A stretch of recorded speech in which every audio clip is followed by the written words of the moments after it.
మన తెలంగాణలో మొట్టమొదటి ఫ్యాక్టరీ అవుట్లెట్ మన ముకుంద జ్యువెలర్స్ లో లైట్ వెయిట్ ఆభరణాలు కలెక్షన్స్ ఎన్నెన్నో అన్ని జ్యువెలరీస్ పై VA కేవలం 2 to 12% మాత్రమే. విచ్చేయండి ముకుంద జ్యువెలర్స్. అబద్ధపు ప్రచారాలు లేదా అర్ధ సత్యాలతో ప్రజల్ని మభ్యపెట్టే కార్యక్రమం ప్రతిరోజు కూడా చేస్తానే ఉన్నది. ఈ ముఖ్యమంత్రి గారికి ప్రజాక్షేత్రంలో ప్రజాస్వామ్యంలో ప్రతిపక్షాలని ఎదుర్కొనే ధైర్యం కానీ ప్రతిపక్షాల ప్రశ్నలకు సమాధానం ఇచ్చే తెగింపు కానీ తెగువ కానీ వారికి లేదు. అందుకే ఇది మొదటిసారి కాదు.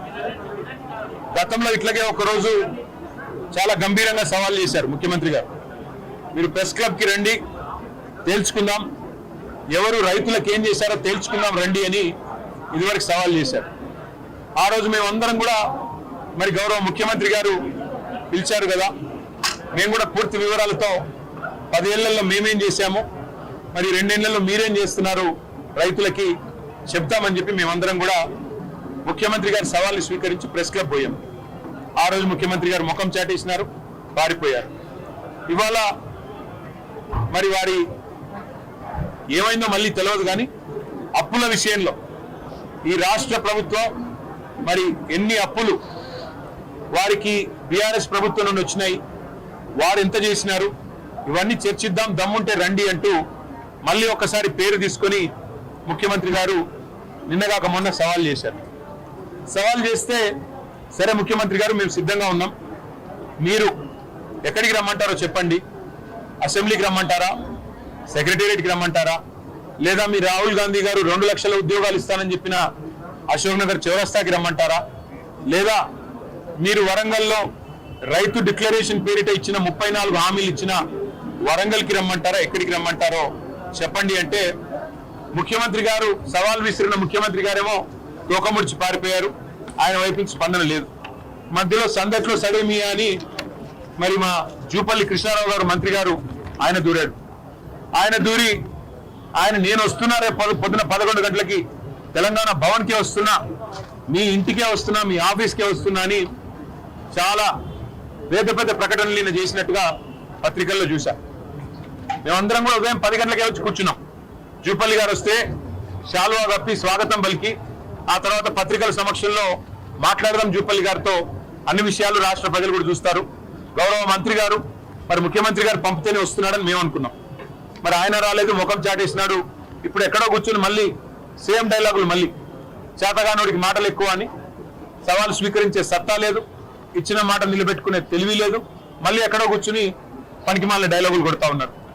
మరొక వైపు మా నాయకులు మాజీ ఆర్థిక మంత్రి గౌరవ డిప్యూటీ లీడర్ హరీష్ రావు గారు సంక్షేమ శాఖలో 2000 కోట్ల కుంభకోణం జరిగింది అని చెప్పి ఆరోపణ చేస్తే దాని మీద 3 మంత్రులు మేము వస్తున్నాం గన్ పార్క్ దమ్ముంటే రండి అన్నారు.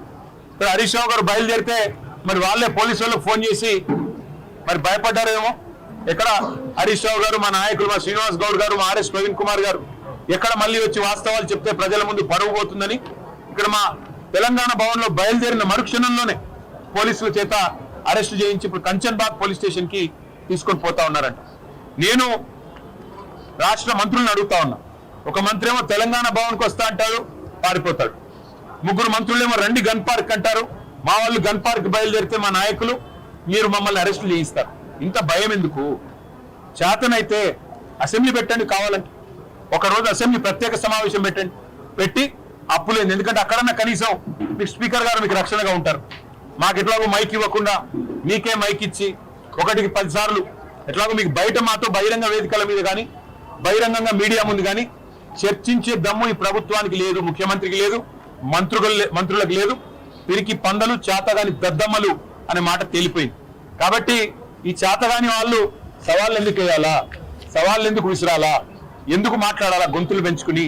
చేతనైతే ముఖ్యమంత్రి గారు మంత్రులకు నేను చెప్తా ఉన్నా, కనీసం స్పీకర్ గారు మీకు రక్షణ గోడ లాగుండే, రక్షణ కవచం లాగుండే అసెంబ్లీ అయినా పెట్టండి. పెట్టి మాకు మైక్ కట్ చేయకుండా మాకు గంట అవకాశం ఇవ్వండి. మీరు కావాలంటే 5 గంటలు మాట్లాడుకోండి, మేము వద్దట్లేదు. ఎవరేంటో ప్రజలు చూస్తారు, ఎవరు చెప్పేదానిలో వాస్తవం ఉందో ప్రజలే తెలుస్తారు.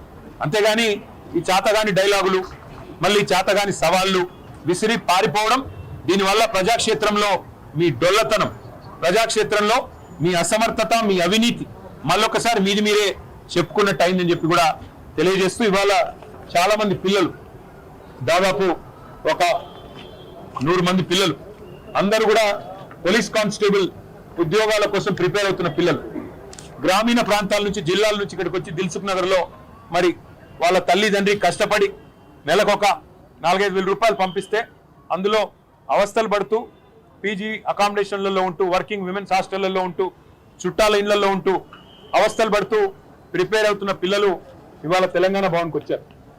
వచ్చి వారందరూ చెప్పింది ఏమంటే, అన్న మీ ప్రభుత్వం ఉన్నప్పుడు ఆనాడు మీరు మొత్తం 9.5 ఏళ్లలో పోలీస్ నోటిఫికేషన్లు మీరు 46,600 ఉద్యోగాలకు మీరు పోలీస్ నోటిఫికేషన్లు ఇచ్చారు. 2016లో ఇచ్చినప్పుడు 9,281 పోస్టులకు ఇచ్చినారు. సబ్ ఇన్స్పెక్టర్లు 539 మందికి ఇచ్చారు.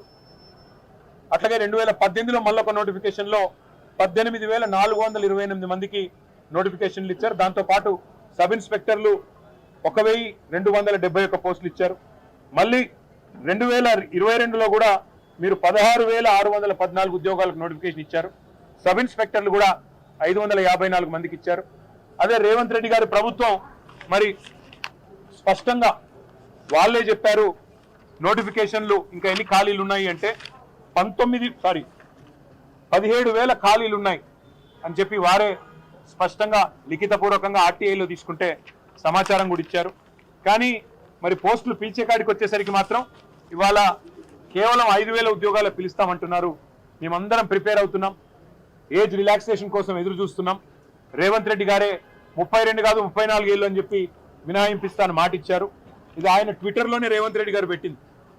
56,000 ఉద్యోగాలు ఇస్తానని చెప్పి 56,000 కొలువులు భర్తీకి రెడీగా ఉన్నది ప్రభుత్వం అని రేవంత్ రెడ్డి గారు, అందులో 12,000 పోలీసు ఉద్యోగాలని ఆయనే చెప్పి ఆయన ట్విట్టర్ అకౌంట్లో పోస్ట్ చేసింది కూడా తీసుకొచ్చారు. తీసుకొని రావడంతో పాటు మీరు ఇందులో చెప్పిన మాట, మేము గతంలో కూడా భర్తీ చేశాం, భవిష్యత్తులో కూడా భర్తీ చేస్తామని కేసీఆర్ గారు ఆయన గవర్నమెంట్లో ఇచ్చిన నోటిఫికేషన్లు కూడా తన ఖాతాలో వేసుకొని ముఖ్యమంత్రి గారు మభ్యపెట్టే ప్రయత్నం చేస్తూ ఉన్నారు. ప్రియాంక గాంధీ గారు స్వయంగా వచ్చి జాబ్ క్యాలెండర్ అని చెప్పి యూత్ అదేంటి డిక్లరేషన్ అని చెప్పి మా అందరికీ కూడా మాటిచ్చారు. ఉద్యోగాలు వచ్చేంత వరకు నెలకు 4,000 నిరుద్యోగ భృతి ఇస్తామన్నారు.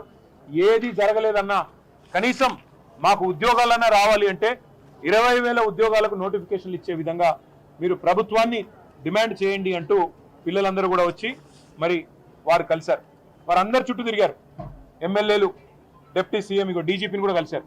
కలిసి అడిగారు, అయ్యా మీరు చెప్పిన మాటే, మేము అడుగుతున్నది ఏది గొంతమ్మ కోరికలు కావు, మీరు చెప్తున్న మాట మీడియాలో స్పష్టంగా ప్రభుత్వమే ఇచ్చిన వివరాలు ఏవైతున్నాయో వాటి ఆధారంగానే మేము అడుగుతా ఉన్నాం. మీరు ఇచ్చిన యూత్ డిక్లరేషన్ ఆధారంగానే అడుగుతున్నాం. 2 లక్షల ఉద్యోగాలు మొదటి సంవత్సరంలో చేస్తా అన్నారు. సరే 2.5 సంవత్సరాలు అయిపోయింది, ఇప్పటి వరకు 12,000 ఉద్యోగాలు కూడా మీరు భర్తీ చేయలేదు. చేయకపోగా నిరుద్యోగ భృతి అన్న మాటను ఎక్కడో గంగలో ఎక్కడో ముంచేసినారు. 4,000 రూపాయలు ఒక్కొక్క నిరుద్యోగికి అన్నారు, ఒక్కరికి ఇవ్వలేదు. కనీసం మేము 4 ఏళ్లుగా శిక్షణ పొందుతున్నాం, మా తల్లి తండ్రి అవస్థలు పడి మమ్మల్ని హైదరాబాద్లో ఇక్కడ ఉంచి నెల నెల డబ్బులు పంపి మా కొడుకు లేదా మా కూతురు గవర్నమెంట్ ఉద్యోగం వస్తే ఒక సామాజిక భద్రత, సమాజంలో ఒక గౌరవం ఉంటుంది, భవిష్యత్తు బాగుంటుందన్న ఉద్దేశంతో మమ్మల్ని కష్టపడి చదివిస్తున్నారు. ముఖ్యమంత్రి గారేమో నిన్నగాక మొన్న శిల్పకళా వేదికలో మాట్లాడుతూ ఎంట్రీని దాగి చావండి అని కూడా అడ్డగోలుగా మాట్లాడుతూ ఉన్నారు. మాకు లేని ఆలోచన, మమ్మల్ని లేనిపోని విధంగా రెచ్చగొట్టే విధంగా మాట్లాడుతున్నాడు. ఉద్యోగాల నోటిఫికేషన్ల విషయంలో మీరు ప్రభుత్వాన్ని డిమాండ్ చేయండి.